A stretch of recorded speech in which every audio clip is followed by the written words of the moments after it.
Shalom semua. Selamat pagi. Puji Tuhan. Ada amin saudara? Amin. Puji Tuhan. Kita datang ke tempat ini pagi hari yang cerah ini. Ya, cerahnya semua luar biasa. Ini suatu tanda buat kita bisa menyembah dengan penuh sukacita kepada Tuhan di tempat ini. Saya undang Bapak Ibu dan saudara untuk berdiri. Saat kita dekat dengan Tuhan, hati kita merasa tenang. Saat hati kita tenang, kita tahu apa yang Tuhan inginkan dalam kehidupan kita. Hati kita tenang.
dekat dengan hatimu.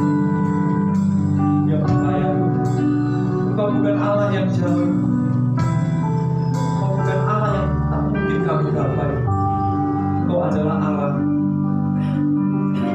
yang Engkau bersedia memanggil Engkau Bapa. Engkau Bapa kami, Engkau sangat dekat dengan hati kami. Karunia yang memberikan melalui anak, pengorbanan anakmu di atas kayu salib.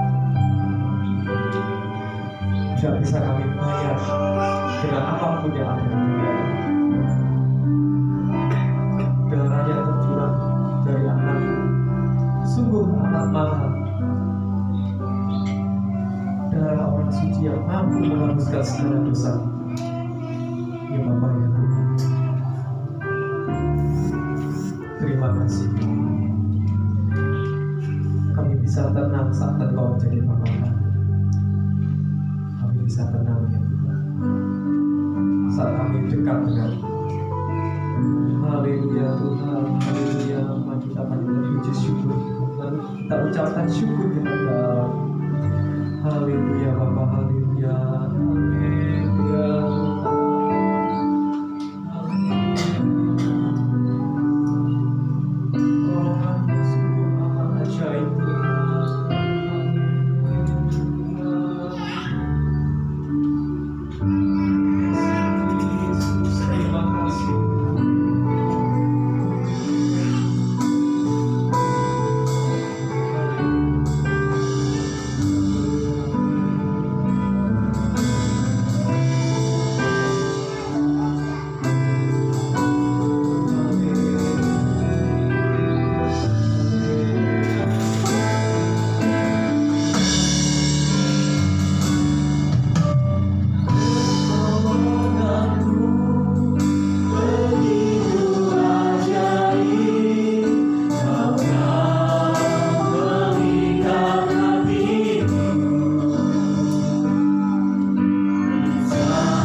Kasih yang Kau berikan tiada berkesudahan. Kasih karunia yang Kau berikan kepada kami amat sangat luar biasa ya Bapa. Anugerah keselamatan yang telah Kau rencanakan bagi kami sungguh amat luar biasa ya Bapa ya Tuhan. Pada pagi hari di saat ini kami bersatu hati di tempat ini untuk memuji nama-Mu, untuk bersuka cita bersama, untuk menyembah Engkau, dan kami juga rindu mendengarkan kebenaran firman. Ya Bapa ya Tuhan, Kau berkati ibadah kami dari awal hingga akhir. Berkati semua yang mengambil bagian berbagai jemaat dan hamba yang akan mendengar firman ya Bapa. Terima kasih Bapa, terima kasih Yesus. Kami memberikan puji syukur kami dan ibadah kami dalam hadirat-Mu. Di dalam nama Yesus, haleluya, amin. Puji nama Tuhan. Silakan duduk Bapak Ibu Saudara. Karena hati kita tenang kalau dekat sama Tuhan. Jadi kita tahu rencana Tuhan itu seperti apa. Kita tahu masa depan yang Tuhan inginkan itu seperti apa dalam hidup kita. Karena kita serahkan langkah-langkah kita kepada Tuhan. Kita serahkan masa depan kita kepada Tuhan. Tiap langkah.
bahkan Allah sendiri kan juga sudah menjanjikan kepada kita bahwa kekekalan nanti saat kita milik Tuhan nantinya akan ada golnya di rumah Tuhan, karena Tuhan Yesus juga sudah bilang di Alkitab kalau mempersiapkan tempat bagi kita semua. Maka dari itu kita akan nyanyikan dengan penuh nyanyian ucapan sebagai ucapan syukur.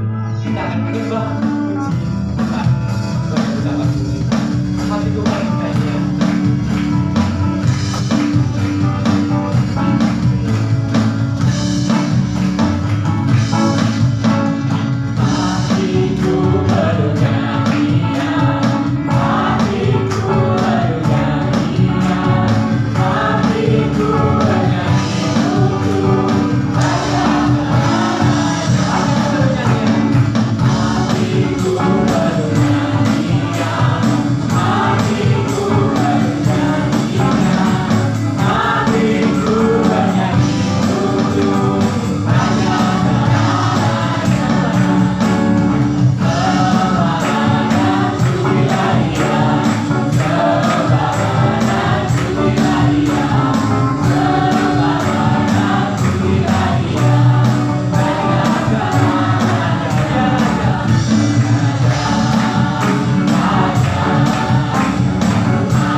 Nyanyikan dengan penuh semangat karena hati kita penuh dengan nyanyian untuk Tuhan.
kasih Allah itu tak berkesudahan karena kita tahu rencana Allah seperti apa. Kita tahu bahwa langkah kita akan dicatat oleh Allah dan kita juga memiliki ketenangan karena Allah juga bersama-sama dengan kita. Dengan kasih Allah tak berkesudahan.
kita merasakan kasih Allah itu sungguh amat baik, tak berkesudahan kalau kita bangun tidur, mengawali hari sampai kita beristirahat.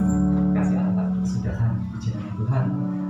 Kita akan memberikan yang terbaik kepada Tuhan karena kita persiapkan persembahan kita. Sebelum itu dalam kasih Kristus, saya minta Mas Andres berdoa untuk persembahan. Kepada surga kita sembah Yesus, sebentar kami akan memberikan yang terbaik bagi Tuhan ya Tuhan. Kiranya apa yang kami berikan dapat memuliakan dan memuji nama Tuhan. Dan juga kiranya persembahan ini dapat berkenan di ruang ini ya Tuhan. Sebentar kami akan memberikan yang terbaik bagimu ya Tuhan. Dalam nama Tuhan Yesus kami sudah berdoa dan Amin. Mari kita bawa persembahan kita kepada Tuhan. Bawa persembahan.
Syukur kita kepada Tuhan. Kita saatnya kita akan mendengarkan kepada firman Tuhan. Biarlah firman Tuhan, sabda Tuhan, biarlah kita dengarkan dan kita renungkan setiap harinya. Saya undang Bapak Ibu untuk kembali berdiri, kita naikkan pujian Kurius Sabda.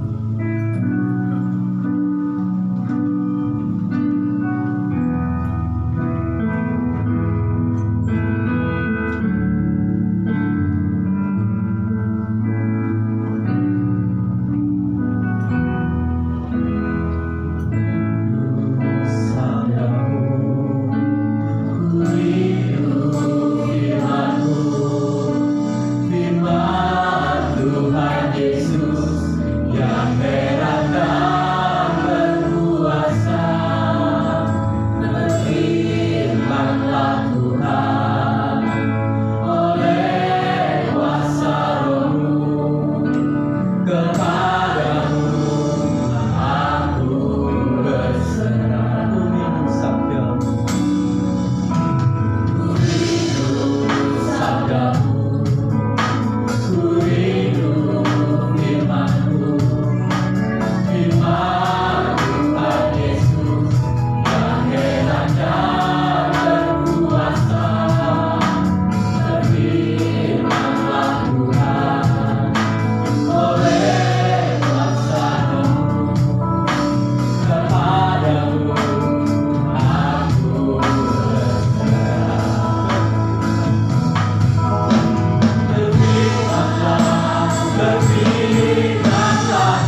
Silakan duduk kembali. Shalom Bapak Ibu sekalian. Shalom. Ini pertama kalinya saya membawa serta tas saya yang kecil ke depan. Bapak Ibu bisa menebak apa isinya tas saya? Kain.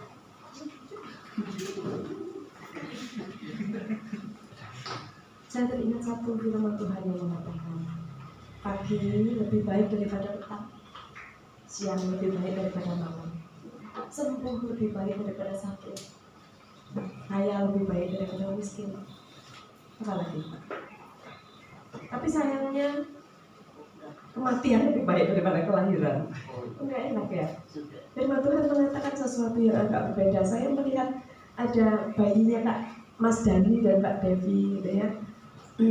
Senang di satu sisi ketika kita melihat bayi lahir.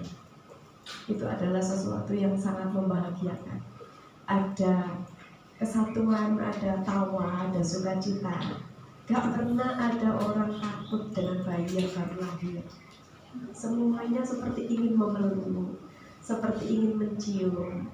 Bahkan kita nggak peduli kalau kita menularkan virus-virus kita. Kasihan ya, anak kecil yang belum bisa menjaga dirinya ini, kita biasanya kemana-mana datang, tangannya kita yang nggak tahu tadi habis pegang apa, itu pegang-pegang di mana-mana, pegang di hidung, pegang di pipi, pegang di manapun, dan kita membahayakan anak-anak kecil. Saya di samping bersuka cita untuk kelahiran seorang bayi, saya juga berduka cita. Kenapa begitu? Karena di dunia yang sekarang ini kita tinggali bukanlah dunia yang baik. Dunia yang sudah sangat rusak, dunia yang sangat jahat. Saya beberapa kali melihat ada sebuah hal yang seperti tidak bisa ditoleransi, kejahatan yang sungguh sangat tidak bisa ditoleransi. Bapak sekalian, kalau kita berhadapan dengan setiap hari ketika kita melihat ada duka cita, maka kita bisa tahu menghargai sukacita itu seperti apa. Kalau setiap hari kita itu hidup kita tuh menangis, kita bisa menghargai bagaimana sukacitanya sebuah tawa. Kalau kita tahu setiap hari kita kelaparan, kita bisa menghargai di mana kita bisa makan dengan nikmat dan kenyang. Kalau Bapak Ibu sekalian setiap hari bertemu dengan orang-orang jahat, Bapak Ibu akan bisa sangat menghargai ketika kita bertemu dengan orang baik. Dan kita itu orang yang sangat-sangat beruntung tinggal di dalam lingkungan yang sangat baik, orang yang sangat saling menghargai. Dan ini tidak kita dapatkan di luar sana, di tempat pekerjaan, di lingkungan, dimanapun. Kalau kita bertemu dengan orang baik, syukuri, syukuri. Saya minta maaf kalau saya tidak berapi-api seperti biasanya ya, suaranya saya tahan demikian rupa karena kalau saya ngomongnya kenceng dikit batuknya nggak selesai, nggak mau diem ya. Mungkin kelelahan dulu, saya sudah mulai merasa sangat tua gitu. Sepanjang minggu kongres itu bertemu dengan banyak orang dengan ketahanan, harus mempertahankan diri begitu rupa. Itu melelahkan. Kalau Ibu Gembala saudara-saudara ini masih sangat kuat, luar biasa. Habis saya gitu ya. Nah, Bapak Ibu sekalian, tadi saya membawa tas. Saya ini pertama kalinya saya di depan membawa tas. Bapak Ibu tahu isinya apa? Saya akan kasih tunjukkan ya. Kenapa saya berdiri di depan ini hanya sekitar 45 menit dan saya membawa seluruh tas saya. Saya tunjukkan isinya. 1.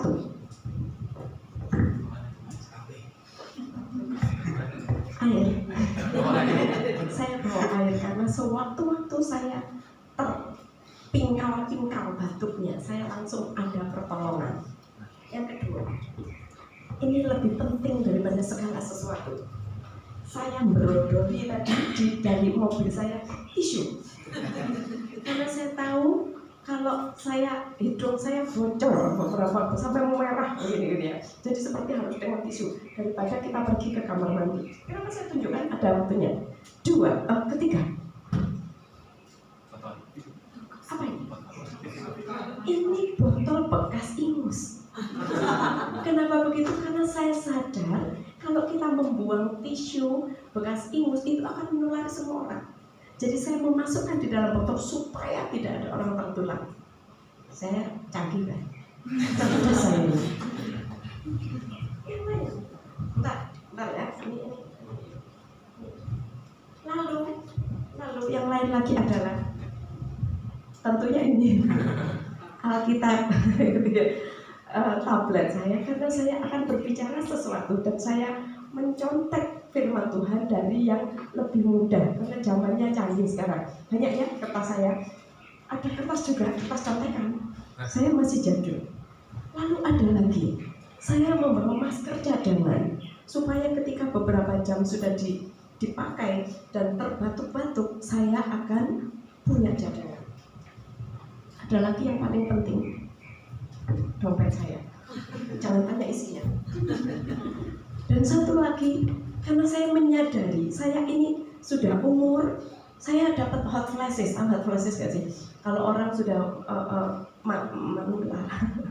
manula itu biasanya kalau kita akan mendapatkan hot flashes gitu ya. Jadi kadang dingin tiba-tiba, kadang panas tiba-tiba. Jadi kalau misalnya saya tiba-tiba buka kipas hebat saya ini pok ini, jangan tersinggung ya. Bukan karena AC-nya di tempat saudara ini tidak dingin, tapi karena hot flash itu di dalam diri saya itu ada panasnya luar biasa yang tidak bisa tertahan, dan itu tidak tercover oleh sedingin apapun AC gitu. Karena di dalam panasnya itu, jadi keringat bisa bercucuran gitu. Apalagi? Oh, ada lagi. Nah, ini isinya alis, pensil alis. Karena saya sudah tidak punya alis salah satunya gitu ya, jadi saya harus menggambarnya. Lalu ada lipstick mungkin ya. Jadi nanti kalau saya pulang, misalnya habis makan itu saya harus menutupi lagi supaya bukan karena untuk saya pengen cantik, tapi supaya orang yang melihatnya itu nggak males gitu ya. Lihatin tuh. Para laki-laki terutama itu biasanya paling kesel kalau melihat wanita ya habis makan bekas lipstik itu hilang separuh-separuh, di mana-mana pakai celemong-celemong itu kesel lihatnya gitu ya, pegah gitu ya. Jadi memang harus diperhatikan penampilan diri. Kita seringkali mengatakan sudah itu semua isi tas saya sama kunci mobilnya Tasya karena saya tidak bisa nyetir ya kunci mobilnya Tasya. Nah, kenapa kita perlu memperhatikan diri kita? Karena kita sudah dibilangin bahwa kita adalah bait Allah. Dan kita tidak bisa mengatakan hal ini sebagai sesuatu yang sekedar rohani, karena kita juga perlu memikirkan ini sesuatu yang jasmani. Oke? Kalau ada orang yang mengatakan kita itu bait Allah tapi nggak pernah mandi, nggak pernah sisir, nggak pernah dandan, menurut saya itu adalah salah satu cara kita menghinakan bait Allah.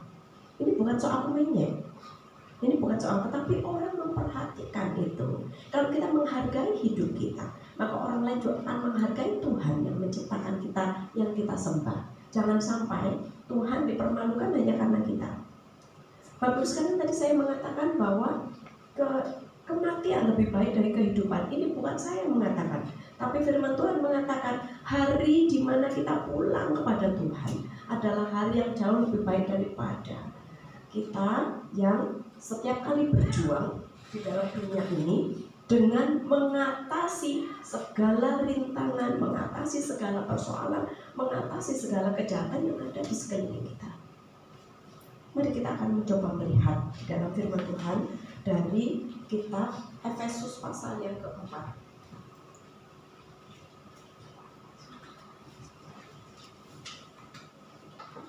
Maafin saya lihat. Efesus pasal yang keempat ayat yang ke-14.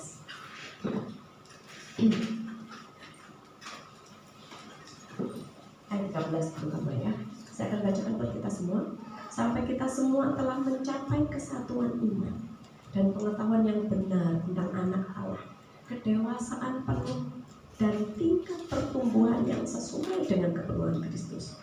Sekarang kita bukan lagi anak-anak yang diombang-ambingkan oleh rupa-rupa angin pengajaran, oleh permainan palsu manusia dalam kelicikan mereka yang menyesatkan, tetapi dengan teguh berpegang kepada kebenaran di dalam kasih kita bertumbuh di dalam segala hal ke arah Dia. Kristus yang adalah kepala. Setiap kali kita mendengarkan tangisan bayi dan tangisan anak-anak, itu seharusnya kalau kita memahami situasi yang sedang dihadapi, itu menyayat hati. Bapak Ibu pernah mendengar lagunya Ebit G. Ade? Saya pengen nyanyi, tapi saya takut nyanyi ya. Jadi saya batuk. Ada lagu yang ku dengar suara jeri tangismu sesepi gunung, gitu ya. Jadi itu kayak Ebit G. Ade sedang menceritakan mengenai tangisan anaknya yang riuh itu kayak sepi. Tangisan anaknya yang ceria itu menyayat hati. Kenapa? Karena yang dihadapi adalah sesuatu yang sangat-sangat berat. Yang dihadapi adalah kesulitan-kesulitan kelak. Karena saya berkecimpung di dalam dunia anak-anak, saya tahu bagaimana kesulitan mereka menjadi anak-anak. Dari kecil mereka sudah, orang tuanya sudah menurunkan sesuatu yang mungkin saja kurang baik, sehingga anak-anak sudah dari kecil sudah menyandang gelar kamu anaknya sopo. Dan menjadi anaknya sopo itu adalah beban yang sangat berat dipikulkan kepada kita tanpa anak-anak itu meminta. Anaknya Mas Dani sama Mbak Devi, karena bapak ibunya ini orang-orang art gitu ya, orang-orang musik. Nanti anaknya nggak bisa nyanyi, nggak bisa main musik, diomeli sama seluruh dunia. Bapakmu pintar musik, makmu pintar nyanyi, kamu suaranya cempreng, nggak bisa nyanyi dan sebagainya. Ditimpakan kepada dia ketika masih sangat bayi. Mungkin si baby ini juga nangisnya itu dan melongsong gitu ya. Dan kalaupun dia bisa berbicara, dia memahami lingkungannya itu dengan rasa. Perasaannya itu sudah nyatu gitu ya. Apakah mamanya mencintai, dia akan merasakan dari sentuhannya. Apakah papanya mencintai, menginginkan dia akan merasakan dari sentuhannya. Apakah neneknya mencintai dia, itu juga dirasakan dari sentuhannya. Nanti jangan lagi bilang, "Duh, ibumu ini majelis gereja tiap hari besuk dong." Bukan ibumu, nenekmu ini majelis gereja bendino ngurusi orang, mendoakan, memberkati, besuk dan sebagainya. Kamu kok mursal, begitu ya? Kamu kok makan dan sebagainya ya? Anak-anak kecil pun itu sudah dihakimi oleh karena belum lagi kalau anaknya pendeta. Mbak dia bisa merasakan itu ya? Kalau anaknya pendeta itu semua orang minta ampun Bapak Ibu sekalian. Karena apa? Nek gak sekolah pendeta, katanya pendeta nih orang tuanya ini tidak bisa mendidik dengan baik. Kalau tidak menjadi hamba Tuhan, kalau tidak menjadi orang yang diharapkan, itu seluruh dunia sedang melihat dan menghakimi. Kita sedang berada di dalam dunia yang sungguh sangat tidak adil. Karena kita tidak pernah dijudge oleh karena kita. Kita tidak pernah dihakimi oleh karena kita, tapi oleh karena orang tua. Orang tuanya begitu, jangan sama itu. Orang tuanya begini, sama ini aja gitu ya. Kita tidak pernah adil melihat seseorang dari siapa dirinya. Kenapa saya bicara seperti ini? Karena hampir setiap hari saya bertemu dengan orang-orang dengan pergumulan yang luar biasa berat, tapi tidak banyak orang yang bisa memahami itu.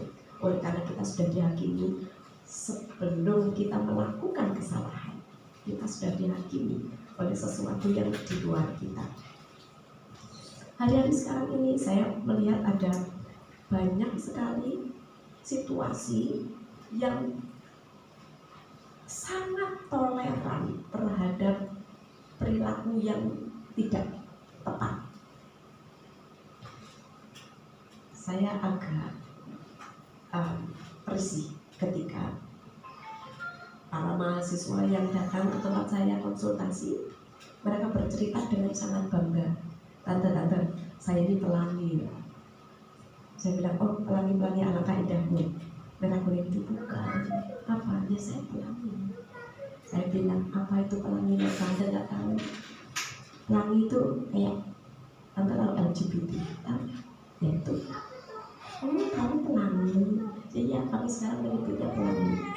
Jadi kalau Bapak Ibu tahu istilah pelangi, itu mereka menyebut diri mereka sendiri, itu identitas mereka pelangi. Warna-warni merah, kuning, hijau. Mejiku biru, apa itu? Merah, jingga, kuning, biru, ungu, hijau. Itu. Terima kasih.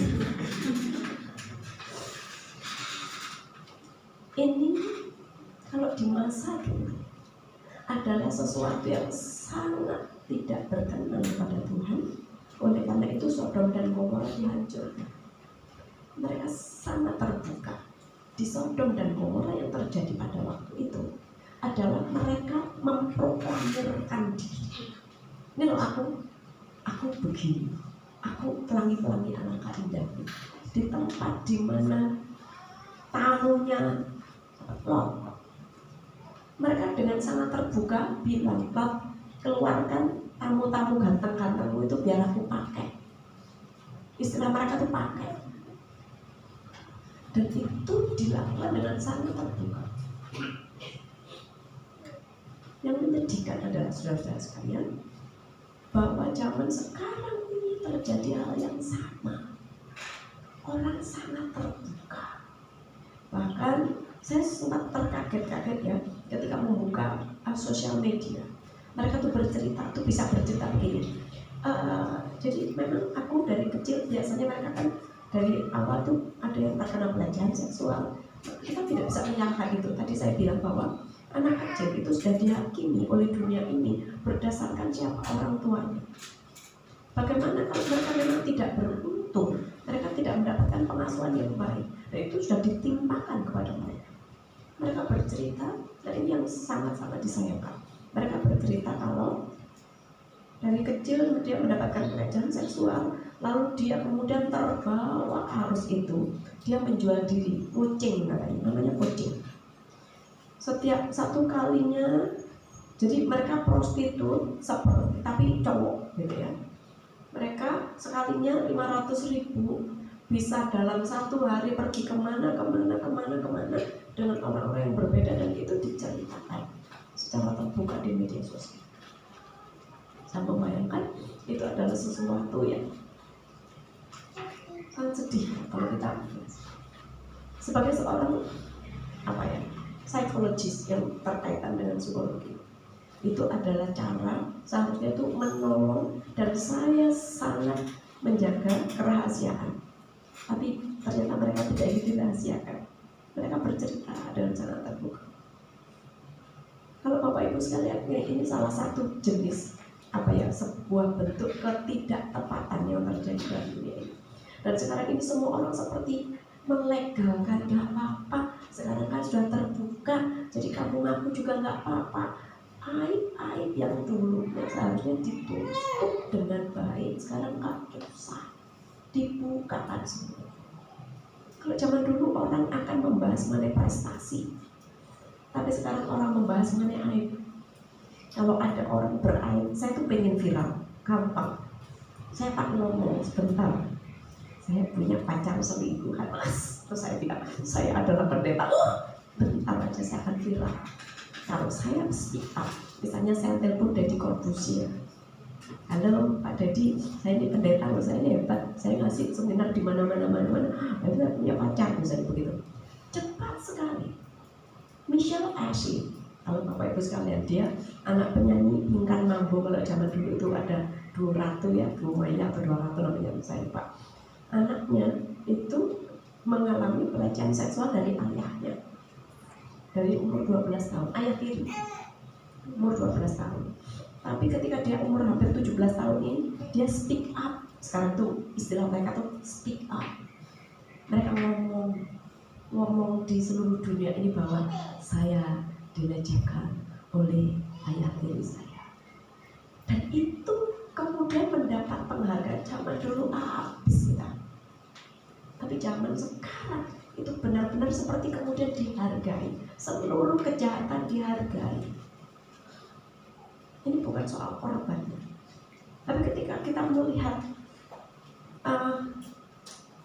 David dan Mario Dandi misalnya, ini juga kasus yang kita melihat ada banyak hal yang terjadi ketimpangan, tetapi itu menjadi apa namanya, keren di lingkungan anak-anak muda. Mario Dandi keren. Kenapa? Karena dia merasa bahwa dia cowok hebat melindungi pacar. Sebuah kekeliruan sudah dianggap sebagai keberanian. Sebuah kebodohan sudah dianggap sebagai kehebatan. Pertimbangan tanpa akal sudah dianggap sebagai sebuah keberanian. Sekali lagi keberanian, hebat, keren, kebanggaan, tropik. Seorang cowok bisa menghajar cowok yang lain hanya karena satu cewek, tropik. Itu kan sesuatu yang luar biasa mengenaskan. Di dalam Tuhan kita berulang-ulang dikatakan bahwa mencintai, mengasihi sesamamu manusia seperti dirimu sendiri adalah sebuah kebanggaan. Kita berulang-ulang dibilang sama Tuhan, memikul salib dan mengikut aku adalah sebuah kebanggaan. Dan sekarang itu diarahkan begitu rupa untuk bisa memahami bahwa itu adalah sebuah kebenaran. Saya ingin membacakan satu ayat ya, yang tadi dari Efesus 4:14. Kita tuh bukan lagi anak-anak yang bisa diombang-ambingkan oleh rupa-rupa angin pengajaran yang palsu, yang berasal dari pikiran manusia yang licik. Kita seperti tidak punya tatanan etika yang benar. Gereja itu menjadi lemah dan abu-abu karena kita tidak kekeh, kita tidak teguh memegang erat apa yang Tuhan ajarkan kepada kita. Ada lagi yang ini saya ngomong yang viral-viral aja dulu ya. Satu lagi, Dalai Lama. Bapak Ibu tahu Dalai Lama ya? Dia adalah seorang pemimpin tinggi dari agama apa itu ya? Dalai Lama itu ya, Tibetan pokoknya. Dia itu tuh hebatnya tuh kayak paus. Jadi kalau bagi orang Katolik, paus itu adalah bahkan jauh lebih tinggi dari Tuhan. Karena firman Tuhan bisa diminggirkan. Mohon maaf, ini pemimpin tertinggi itu bisa lebih dihormati gitu. Kalau misalnya Alkitab bilang A, kalau pemimpin tertinggi bilang sebaliknya, maka yang ditaati adalah pemimpin tertinggi dan bukan apa kata Alkitab. Seorang Dalai Lama beberapa waktu yang lalu itu viral. Karena ketika dia ada sebuah perayaan di dalam semacam ibadah raya, seluruh dunia sedang mengamati dia. Ada seorang anak kecil yang lari ke atas dan bilang minta diberkati, dia. Lalu si Dalai Lama memegang anak itu dan disaksikan oleh banyak. Dia bilang, "Shut my tongue, please suck my tongue." Apa itu? Isap lidahku. Si Dalai Lama menjulurkan lidah kepada anak laki-laki kecil, dan itu disorot begitu. Saya sebagai seorang psikolog, seorang terapis jiwa, saya tahu ada sesuatu yang tidak benar. Itu bukan candaan. Yang biasa itu kan bilang, oh itu sebuah candaan. Tidak bisa. Secara psikologis ada sebuah kelainan tertentu di dalam diri, dan ini bukan tuduhan gitu ya. Tetapi analisis dari seorang psikolog akan mengarah ke sana. Banyak sekali yang saya dengar seorang anak-anak muda, para anak-anak muda yang melecehkan mereka itu adalah para rohaniwan. Mereka punya kedudukan tinggi secara karakter seharusnya, tetapi kemudian mereka melecehkan.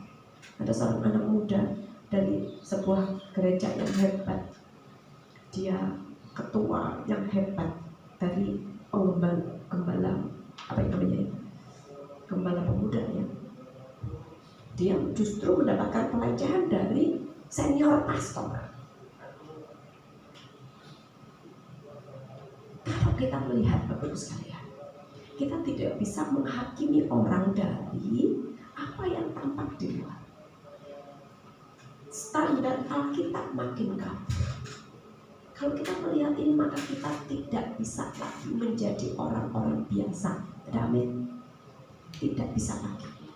Kita harus benar-benar kembali kepada firman Tuhan. Kalau sudah kejahatan begitu keras sekarang ini berbicara, mengaburkan seluruh kebenaran firman Tuhan, maka kita sudah tahu bahwa saat kedatangan Tuhan sudah dekat. Amin. Kita tuh nggak mau mengakui ini. Kita masih hidup, masih mau hidup selama-lamanya. Kita masih mau muda aja. Kita mau jadi orang yang sehat terus. Kita mau jadi orang yang enak-enak terus. Tidak bisa lagi, karena ini sudah sangat lantang berbicara. Pada waktu Nuh, mereka tidak pernah ada tanda-tandanya itu akan terjadi flood, akan terjadi banjir yang sangat besar. Datanya mereka biasa aja. Nuh sudah berkhotbah selama 100 tahun. Pembangunan Bahtera itu memakan waktu 100 tahun. Dan tidak seorang pun yang bisa diselamatkan masuk ke dalam Bahtera. Kenapa? Karena mereka memandang itu biasa aja. Tidak ada fenomenanya. Biasa aja. Agak mungkin kalau tetangga kita itu punya kisah yang lebih jelas. Kiamat itu terjadi kalau sudah nggak ada azan, sudah nggak ada wanita hamil, karena laki-laki yang hati hamil. Janda. Seperti jelas. Tapi di dalam Alkitab kita tidak pernah dikatakan bahwa kedatangan Tuhan akan jelas. Tidak seorang pun yang akan tahu waktunya kapan. Gak ada fenomenanya. Dulu pernah dibilang kalau matahari terbit dari utara, kalau bulan bertemu dengan matahari. Bapak Ibu lihat nggak bulan pernah bertemu dengan matahari? Bulan itu masih ada, besar sekali, ya. Matahari sudah muncul sangat tinggi dan bulannya masih ada di sana. Kenapa kita tidak kembali kepada pikiran yang lama dulu, bahwa kalau bulan itu harus angsluk, istilah orang Jawa, hilang dulu, baru matahari akan muncul. Nah ini muncul kok, dua-duanya ada kok. Tanda apa? Saya tidak mau mengatakan itu tandanya, karena itu zaman dulu. Itu nanti bisa diceritakan secara sains. Ada ceritanya, perputaran bumi entah di mana sehingga bulan bisa kelihatan dan matahari bisa kelihatan. Mendekati apa? Nah, kalau sudah makin mendekati matahari, kita mau kemana? Kita sangat terbatas secara pengetahuan, karena itu kita perlu amat sangat berjaga-jaga. Amin. Filipi 4 ayat yang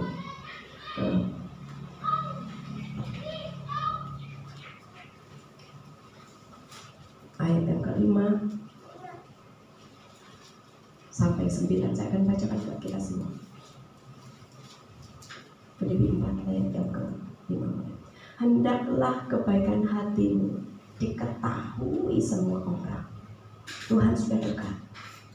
Janganlah hendaknya kamu khawatir tentang apapun juga, tetapi nyatakanlah dalam segala hal.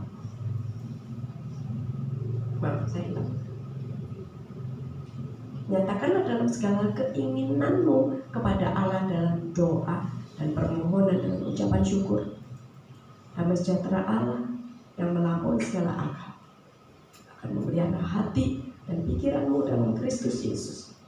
Jadi akhirnya saudara-saudara, ini sangat indah. Semua yang benar, semua yang mulia, semua yang adil, semua yang suci, semua yang manis, semua yang sedap didengar, semua yang disebut kebajikan dan patut dipuji, pikirkanlah semuanya itu. Dan apa yang telah kamu pelajari, dan apa yang telah kamu terima, dan apa yang telah kamu dengar, dan apa yang telah kamu lihat padaku, lakukanlah itu. Maka Allah sumber damai sejahtera akan menyertai kamu. Rasul Paulus menceritakan ini sebagai sebuah peringatan yang sangat keras kepada sidang jemaat di Filipi pada waktu itu. Dan ini dikatakan lagi kepada kita. Kita tidak ada waktu lagi bersaing dengan kejahatan karena mereka sudah ekspor, mereka sudah sangat ahli. Kita tidak perlu bersaing lagi dengan dunia ini karena mereka sudah ahli yang melakukan kejahatan. Kita ingin menjadi garam, kita ingin menjadi terang. Kita mau katakan bahwa semua yang benar, semua yang suci, semua yang mulia, semua yang adil, semua yang disebut sebagai kebajikan itu yang harus ada dalam pikiran kita selalu. Amin. Amin. Ada amin. Nih, saya mulai agak kencang karena sudah mau selesai, jadi batuknya di situ tidak apa-apa. Sekarang ini kita seringkali melihat orang selalu memikirkan tentang orang lain. Mereka tidak mengawasi pengajarannya, sedang mikir orang lain. Orang itu kok begini, orang itu kok begini. Kenapa kita mikirin orang lain? Kenapa kita tidak memikirkan diri kita sendiri? Rasul Paulus berulang awasi dirimu dengan baik, awasi pengajaranmu. Dalam dunia ini kita tidak bisa merubah seseorang, tapi kita bisa merubah diri sendiri. Amin. Amin. Ngapain kita merubah orang lain? Ketika setiap insan Tuhan, setiap anak Tuhan berubah menjadi sangat baik dengan dirinya sendiri, maka itu sudah berdampak baik. Kesulitan kita adalah kita terlalu banyak ngurusin orang. Masalahnya orang yang diurusin. Kita lupa untuk mengawasi pengajaran kita. Hari ini Tuhan ingin banyak Bapak Ibu sekalian, teman-teman sekalian mendengarkan ini. Awasi pengajaran kita, awasi dirimu sendiri. Karena dengan cara seperti ini kita akan mengubahkan banyak hal. Orang lain akan melihat kita dan orang lain akan terberkati. Ada amin? Perhatikan dengan sesama kita hidup, ada kerelaan dari hati kita juga untuk dibentuk. Dan satu lagi, ada harga yang harus kita bayar. Ada harga yang harus kita bayar. Kita itu seringkali dibuat dienak-enakan. Tadi pemimpin pujian juga mengatakan bahwa Tuhan itu menyediakan tempat kita di surga. Yes, haleluya, amin. Memang betul, Tuhan menyediakan tempat kita di surga. Tapi untuk siapa pertanyaannya? Benarkah untuk kita? Atau untuk orang-orang di luar sana yang mau menderita bagi hormat dan kemuliaan nama Tuhan? Untuk siapa? Kita tidak boleh kegeeran. Ada amin? Tidak boleh kegeeran. Karena keselamatan itu, kata Rasul, harus dikerjakan dengan takut dan gentar. Amin. Gak ada orang yang bisa selamat dengan enak. Aku enak, pokoknya bayi lahir bahagia, muda kaya raya, tua mendapatkan semua, mati masuk surga. Kok enak? Gak pernah menderita sama sekali. Gak ada ceritanya di dalam Tuhan kita tidak mau menderita lalu kita mendapatkan kemuliaan. Amin. Kita tidak boleh terbuai-buai oleh yang begini. Kita harus tahu ada konsekuensi logis dari segala pilihan kita. Kalau kita mau hidup benar, maka kemuliaan surga menjadi bagian kita. Kalau kita memilih untuk hidup salah, bagian kita adalah kehinaan, kerendahan, ya diterima. Tidak boleh menyalahkan siapapun itu. Gak boleh menyalahkan, gereja-gereja gak pernah ngurusin aku. Oh Tuhan gak sayang be aku. Lah kita salah-salah sendiri kok orang lain yang suruh nanggung. Mana ada? Itu hanya pikiran anak-anak kecil yang belum diubahkan oleh firman Tuhan. Kita tahu konsekuensi logis dari semua pilihan kita. Seorang gadis hamil duluan, misalnya begitu, nangis, minta ampun, diampuni nggak sama Tuhan? Diampuni. Tapi apakah kemudian kalau diampuni hamilnya hilang? Kan harusnya kan hamilnya hilang supaya dia kehormatannya kembali gitu kan? Nggak bisa kan? Karena itu konsekuensi logis dari pilihan. Kalau kita ingin hidup benar, maka kita rela untuk menderita. Ada amin. Rela untuk menjadi berbeda dari orang lain. Ada amin. Rela untuk memikirkan kebaikan untuk orang lain. Tuhan memberkati kita semua. Mari kita tundukkan kepala.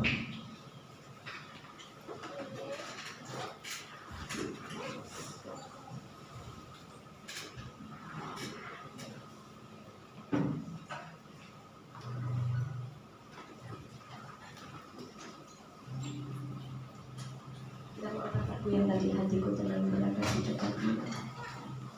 Kita mau katakan, kalau kita merasa lemah, Bapak Ibu sekalian, kalau kita merasa tidak berdaya, kita merasa Tuhan, aku ini salah, Tuhan aku itu mungkin aku sudah melangkah di dalam hari-hari yang tidak benar, dengan keputusan yang tidak benar.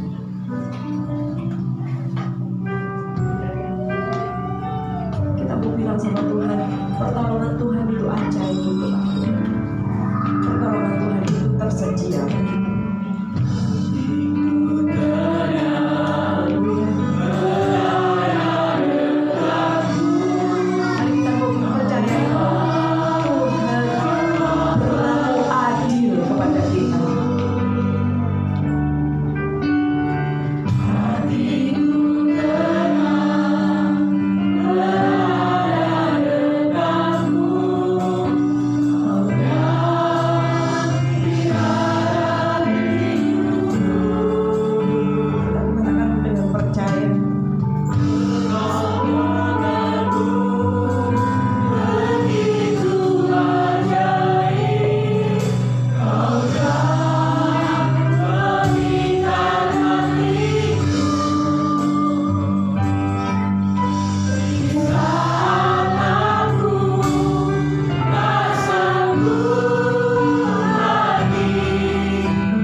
Supaya saya tidak mengalami kesulitan dalam kehidupan kita, perjalanan menuju surga.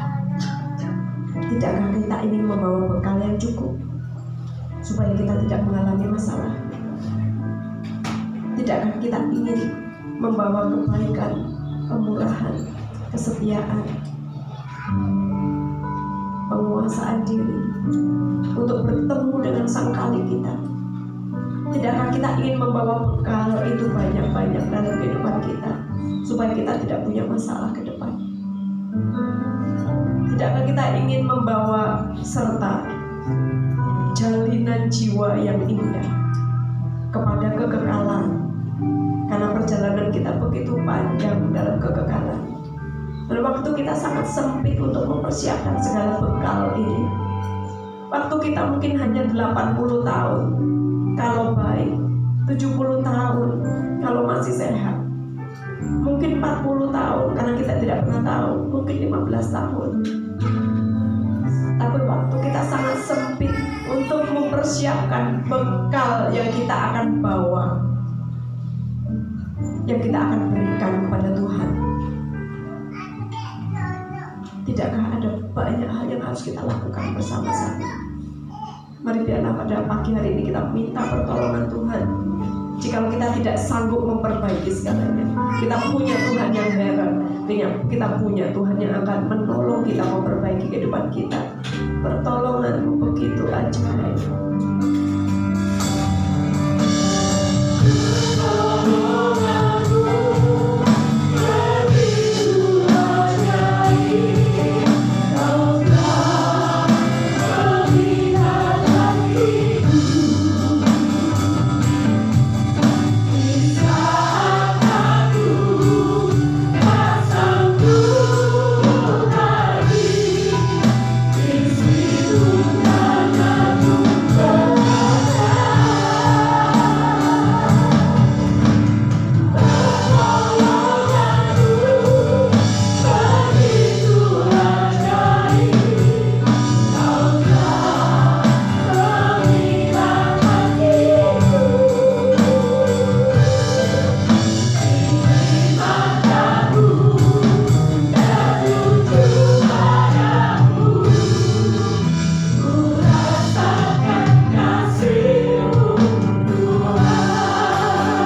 di dadamu dan katakan, jikalau engkau ingin mendapatkan pertolongan Tuhan, Tuhan aku mau.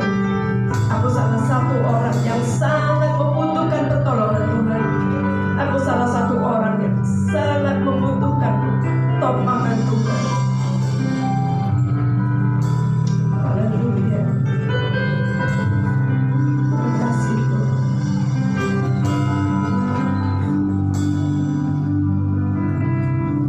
Haleluya.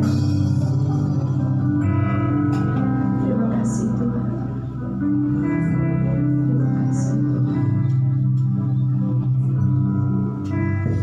Bapa dalam surga, Engkau di atas sana melihat kami,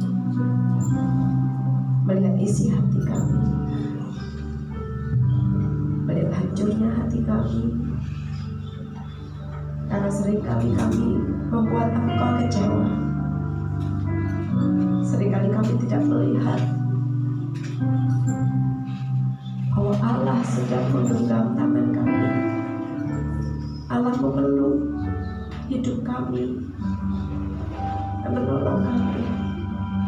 Seringkali kami gagal melihat bahwa Engkau tidak pernah meninggalkan kami sesungguhnya. Hanya suaramu terlalu lembut untuk kami dengar, dan kami membutuhkan hati yang lembut untuk merespons. Tolong lembutkan hati kami, tolong tundukkan keinginan kami, tolong tundukkan ego kami, tolong tundukkan kesombongan kami, sehingga kami boleh melihat Engkau dalam kehidupan kami. Tuhan ini boleh menolong kami untuk memegang gigi, berjuang bagi hormat dan kemuliaan nama Tuhan.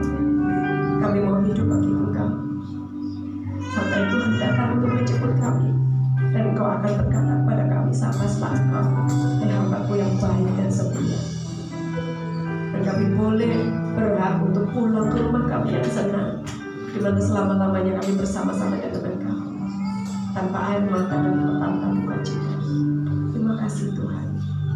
Berkati sidang jemaatmu di tempat ini. Kami kembalikan segala pujian dan hormat dan kemuliaan kepada Engkau saja, di dalam nama Tuhan kami Yesus Kristus. Kami mohonkan berkat untuk sidang jemaat. Amin. Bapak-bapak dan semua saudara, selamat duduk kembali. Saya kembalikan kepada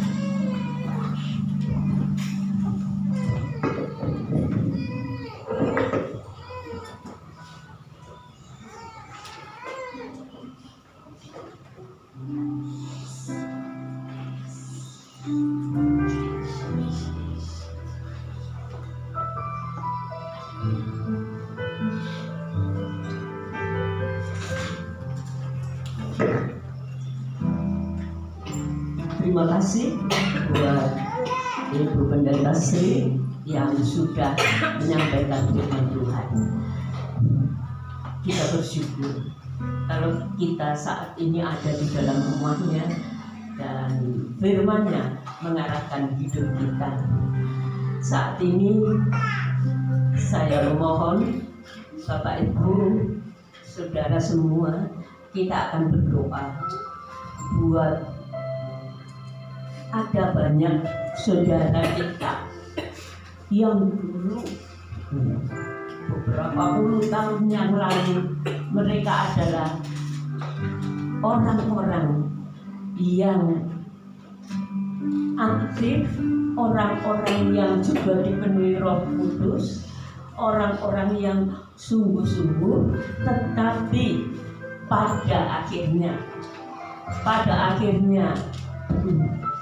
karena hal-hal yang terjadi di dalam kehidupan mereka saat ini di luar sana, dan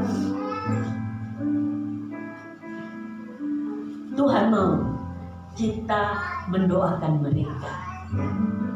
Mereka butuh doa kita agar mereka boleh dibawa kepada Tuhan. Mari kita berdiri bersama-sama kembali. Kita akan berdoa buat hal itu.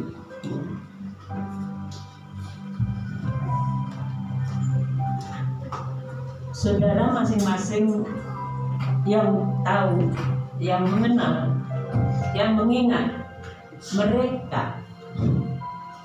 Mari sebutkan nama mereka. Sebutkan nama mereka dan katakan kepada Tuhan, Tuhan, saya mau mereka dibawa kembali kepadamu. Bapak Ibu Saudara, inilah yang Roh Kudus katakan. Kita punya tanggung jawab untuk mereka. Mari kita berdoa.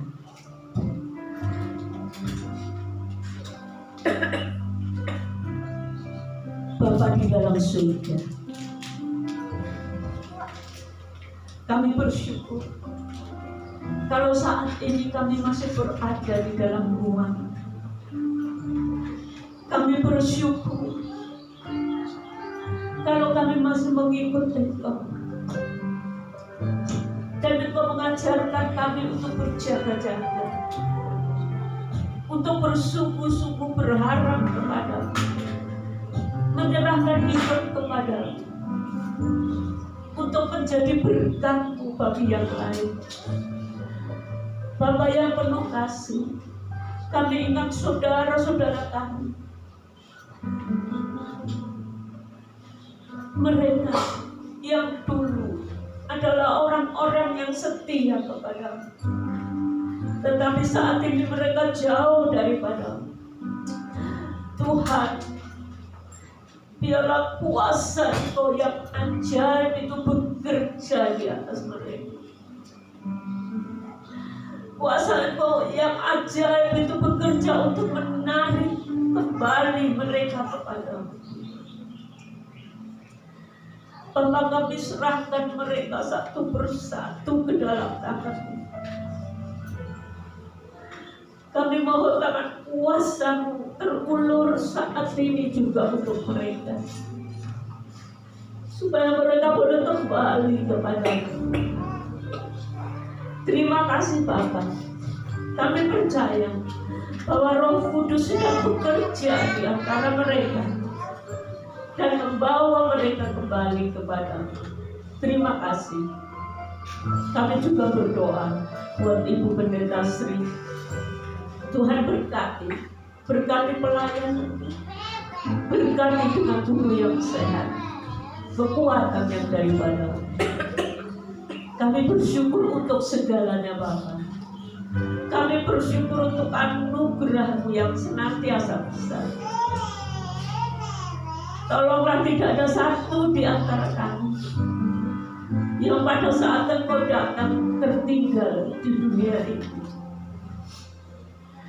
Kami mau bersama-sama kembali ke rumah Bapa. Terima kasih Tuhan. Terima kasih untuk segalanya. Kami serahkan hidup ini dalam tangan-Mu. Pakai kami oleh Roh-Mu menjadi berkat bagi orang lain. Terima kasih. Di dalam nama Tuhan Yesus kami berdoa dan mengucap syukur. Amin. Angkat tangan Bapak Ibu Saudara sekalian.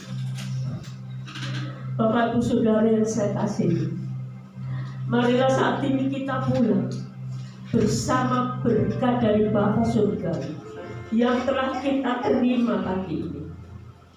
Marilah kita pulang dengan kasih karunia dan anugerah Tuhan kita Yesus Kristus. Dan marilah kita pulang bersama dengan Allah Roh Kudus yang akan memimpin kita, menguatkan kita, menyertai, menolong kita, menghibur kita. Biarlah kita pulang bersama dengan Roh Kudus yang akan mengurapi kita menjadi alatnya yang berguna bagi jiwa-jiwa yang belum mengenal Allah.